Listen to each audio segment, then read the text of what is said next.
Today is May 12th, and I basically put some words on Facebook yesterday, and I said that I would eventually tell my story, and that's what I'm about to do.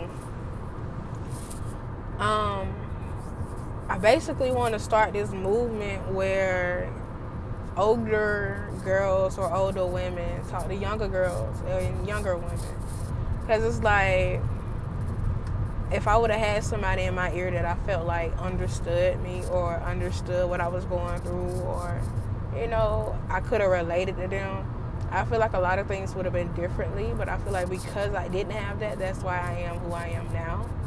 So I'm not going to cry over that. But I would just, I would prefer if somebody didn't have to go through everything I went through.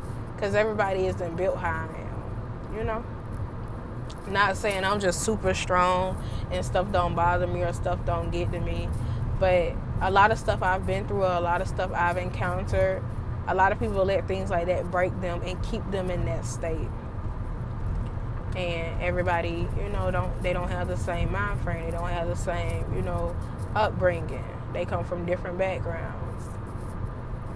Like, yeah, I had a mama there, but one thing, as being a young girl, a teenager, a young woman, like, yeah, your mama probably do know best, but you get so used to her nagging and telling you to do this and do that, like, you don't even hear her when she's saying stuff. Like, you hear her, but you don't hear her. Okay, you hear her, but you're not listening.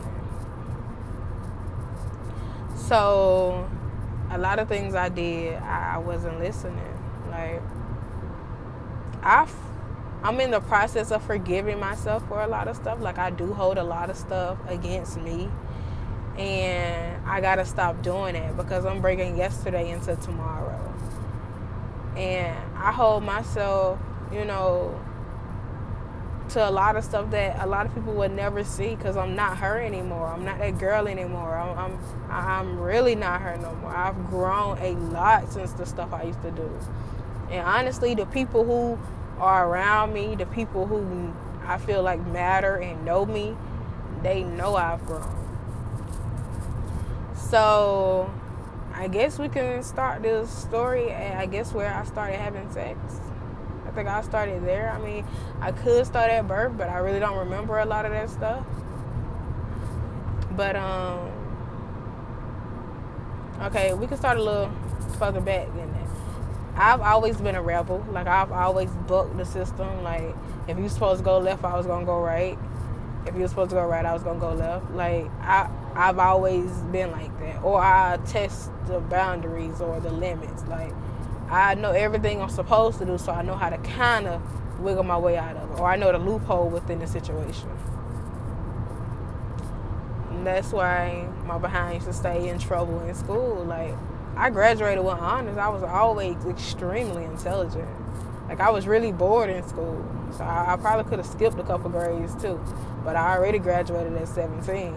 But anyway, I'm very intelligent. So I see things differently, and I've noticed that over the years. Like, I don't even question it no more. So I've always been smart. I was always an honor roll student. Like, I just say getting in trouble is my mouth, y'all. It was my mouth. So I got put out of school. I used to stay in ISS. Like, me and every ISS teacher I ever had was cool. My middle school ISS teacher, we still cool to this day. Like, I see this man right now, I'm gonna get a hug. My high school ISS teacher, we cool. Like, I was cool with my ISS teachers. I seen them. I'm not gonna say I seen them more than I seen my real teachers. But when you got a high school, you can go to ISS for certain blocks. And we was on a block schedule, so, like, I might do something the first 5 minutes of class, and, we'll go to ISS. All right, cool. When that bell ring for your next class, you go to your next class. But, yeah, I used to stay in ISS. Like, it ain't bother me at all. Like, I mean, I'm still in school. I always finish my work faster than everybody. And what made the teacher mad was I'm getting A's, I'm getting hundreds, and I'm in class joking around, I'm in class talking, like, I'm bored. Like, I done did my homework. I did my homework, so I'm not going to have homework tonight. I did my classwork, so I'm done. So now it's time for me to talk. Anyway, that tells a little bit more about who I am and who I was, because I still carry some of those same characteristics. But in middle school, I lost my virginity, and people watching this video are probably gonna be like, what? Like, middle school, like, you were grown, you this, you that. Okay, say that shit for the birds. Okay. Yeah, I lost my virginity at 12. And I've never been pregnant. I really don't think I would ever have an abortion, but I don't judge anyone who do. Yeah, so, and I've been off birth control since I was 15 or 16, one of them. And I'm 21 now. I'm about to be 22. So your girl doesn't have any kids. Yeah, that's a blessing in itself. But we'll talk about that in another video. Anyway, I lost my virginity at 12, which is 7th grade if you're in the right grade. But I lost my virginity December, that break you have for like Christmas. I lost it a few days before Christmas, actually. It probably was like the 22nd or the 21st of whatever year that was. The guy I lost my virginity to, he shouldn't have been in my grade. I think dude was 14, because I know he's older than me. I think he was 14. And like, me and him, and basically me and him did it, and I had 2 cousins that stayed by me, and they're twins, so them 2 did it with his sister. So all of us were like in the same area at the time. So we were the only ones who knew that happened. Like knew about that. So I wasn't going to say nothing about it. I wasn't going to, like, I did tell my best friend, but I knew my best friend wasn't going to say nothing. But when it comes like this dude, I feel like dudes be hating, and middle school and high school really showed me that they condone, or they not condone, because condone means you're okay with it. They condemn. I think that's the better word. Like, they basically say women talk too much, women do this, men talk too. So basically, he told his best friend that me and him had sex, and his best friend ran around and told the whole school. So in a way, you know, I'm being looked at differently. I'm being called fast. I'm being called this. I'm being called that. And, you know, it was really hurtful at that time. Like, yeah, I played the tough role, and I was like, yeah, I don't care what nobody say. He ain't gonna bother me. He ain't doing this, he ain't doing that. But it was really hurtful. And my mom didn't know. My mom found out 6 months later. And when she found out, she started crying. Like, she came in the house crying. Like, she wanted to know, like, had my menstruation came on? Is everything okay? Like, and it was, like, really, really weird and different to see my mom in that state. But me being me, that ain't stopped me from nothing, because I still continue to have sex. Like, it was probably about 8 months, because I didn't have sex with him anymore. I only had sex with him one time. So once I lost my virginity, like, I just didn't do it no more. So it was probably about 8 months the next time I had sex.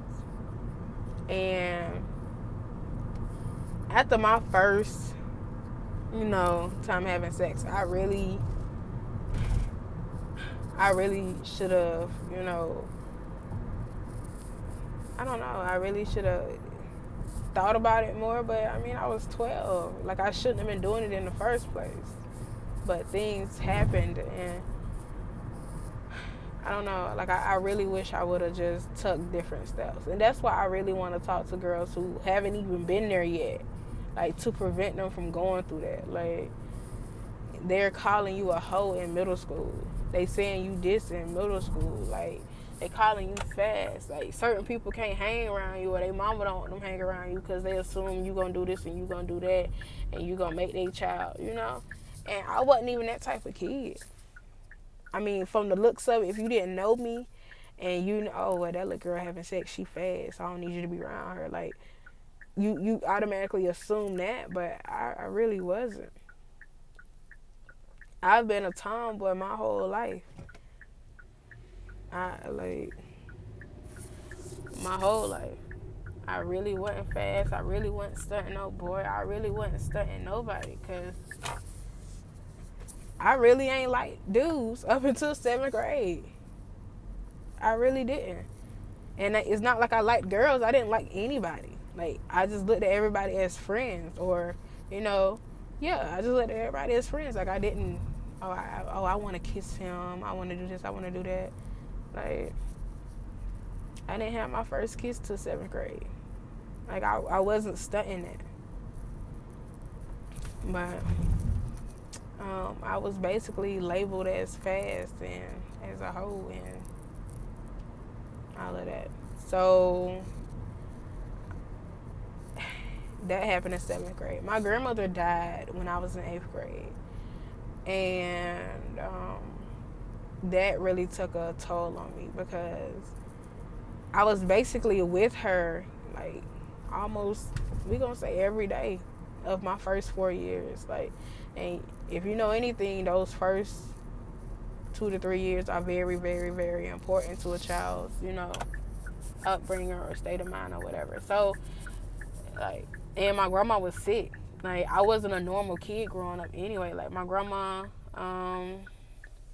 if something was wrong, or like them breaks from school, like summer break, spring break, winter break, all the stuff like that, I was at my grandma's house. Like, I missed a fair 8 years in a row just because I was at my grandma's house and my grandma was sick. So, I've bathed my grandma before. I've seen her wash herself. Like, my grandma had strokes and stuff. So, like, I seen all that growing up. And I was around her more than anything, you know? So, her death really hit me. And it should have hit me in another way and made me want to do better and be better. But the way I coped with her death was sex. So, because she died in May that year. So, that's like the end of my 8th grade year. So, from age 13 to age 15, that's how I filled a empty void, which made me emptier. Like, that may not make sense, but just because you're doing something temporarily or you're doing something in the moment doesn't mean that it's making you feel better. Like, that temporary heat means nothing when you have a long-term, you know, hate for yourself. Like, men can have sex with how many people they want, and they gonna love themselves, you know. Women, on the other hand, you gonna feel guilty. You gonna punish yourself. You're not gonna like who you've become. You're not gonna like none of that. So, after a while, I didn't like myself. I didn't feel as if I deserved to be loved. I didn't feel as if I deserved happiness. I didn't feel any of that. So, I just felt like I was an object. I just felt like I had to have sex. Any person who was talking to me or gave me some attention or any of that, I just felt like, you know, it was based off sex, or it had to be based off sex. So, I didn't know my worth. I didn't know my value. And I'm not going to say I needed a hug. I needed a whooping. I needed somebody to beat my ass. But I did all that, and that stuff I still hold against myself right now. That stuff I still haven't let go, and I got to, because I'm not her no more. Like, I used to do stuff to feel affection. I used to do stuff to feel love because I didn't feel loved. But you got to realize, like, you're not going to find none of that in another person. And if you try to, you're going to always end up hurt. You're going to always end up lonely. You're going to always end up by yourself. Because that love, that come from you. It start with you. And, like, I hurt myself more growing up than anything. Like, ain't nobody make me do nothing. Ain't nobody, force me into any other interactions I was into. I put myself in that position. So, I'm not going to blame nobody. I'm not going to say, well, my mom and my dad. No, I did that. I can't blame nobody for that. I have to take charge, and I have to, I got to admit to my mistakes. I got to be real with myself. Like, all that was me. I hurt myself. But I'm no longer doing that. Like, I'm focused on loving myself. I'm focused on bettering myself, because I can't keep going like this. I can't. And after you realize that it ain't hard to love yourself, it ain't hard to be there for yourself, you're going to be there for yourself. But I want to help people avoid that. Like, it's a lot more things to that. Like, I've done a whole lot more than that. But that's just basically a summary. Like, I started having sex early. I didn't get into smoking or drinking or any drugs. Thank God. Like, I didn't get into any of that, which is a blessing in itself. But I was around people who did. I seen somebody snort powder in front of me. I done seen somebody, I done seen people pop pills. Like, I done seen all kind of stuff. And it's just like, that ain't cool to me. That's not the type of environment I know I don't need to be in. Like, I've seen stuff like that. That ain't cool to me. I've seen, girls get trains ran on them. I've seen a 12 or 13-year-old talking to grown men. Because, honestly, I was one of them. Like, at 13 and 12, like, after I lost my virginity to the middle schooler, and he basically, the whole school knew about it. I wasn't talking to nobody in middle school no more. I looked at them like little boys at that point. Like, I felt like I'm not going to say I felt like I was over them, but I felt like I was over them. Like, I'm not going to talk to nobody in high school. I mean, nobody in middle school. So I was talking to high schoolers. So when I was 14 in 9th grade, at this point, I'm talking to grown men. Like, because I taught high schoolers in middle school. So if you wasn't a senior or older, I wasn't talking to you when I was in high school. Like, it was rare for me to talk to somebody in my grade. 10th grade I did, and 12th grade I did. But them other years, I wasn't feeling nobody my age at all. And, like, I really be trying to tell my little sister this. Like, enjoy being a kid. Enjoy them high school moments. Enjoy them dances. Like, I didn't go to none of my dances. I didn't go to prom.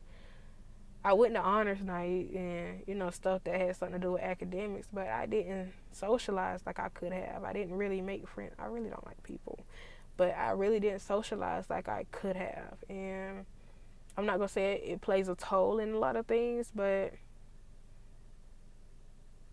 some people have cliques, and I didn't click up. I was cool with being by myself, but sometimes you get tired of yourself, Sometimes you want to talk to somebody, or, you want to have conversations or reach out and all of that. So, like, I've had the same best friend since 6th grade, and I love that girl. Like, never switched up on me, never changed on me. Anything I told her, I never heard again. But once I figure out what I want to do in life, or figure out where I want to be in life, or I figure out something that helps bring income in, and I have residual income coming in, I would definitely start a program, or get a girls' home, or, an after-school program, or a summer camp or something, because I want everybody to be better than me. Like, if you're around me, I want you to be better than me. I don't want you to have to repeat the things I went through. I don't want you to be that little girl that's hurt.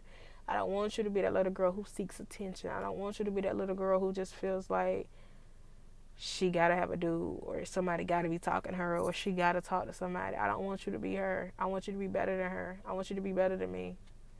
I don't want to see you half naked on social media. Oh yeah. In middle school, I was sending pictures too, like, pictures you ain't supposed to be sending that would easily be considered porn and child pornography. I was sending pictures like that. Them pictures got sent around the school. Like, don't do that. Don't do none of that. Like, none of it is worth it. None of it is worth it at all. Like, don't be trying to fit in with the girl who getting all the attention. Let her have that. Because once y'all 21, 20, I bet she gonna have 2 kids by then. Like, it ain't no point in trying to get the attention. Attention means nothing when you getting it from somebody who can easily get their attention. Like, if you get what I'm saying. Like, it's different when you got the attention of somebody who it's rare for them to show affection. It's rare for them to do something. But if you getting attention from somebody that everybody move, that attention don't matter. So it start with loving yourself, man. It start with knowing that you are beautiful, knowing your worth, knowing that you are worth more than anything they gonna throw at you. Like, you worth more than that. It starts with that. But I guess that'll be part 1. I really don't know. I don't even know if I'm gonna post this. I should, but I really just put myself out there.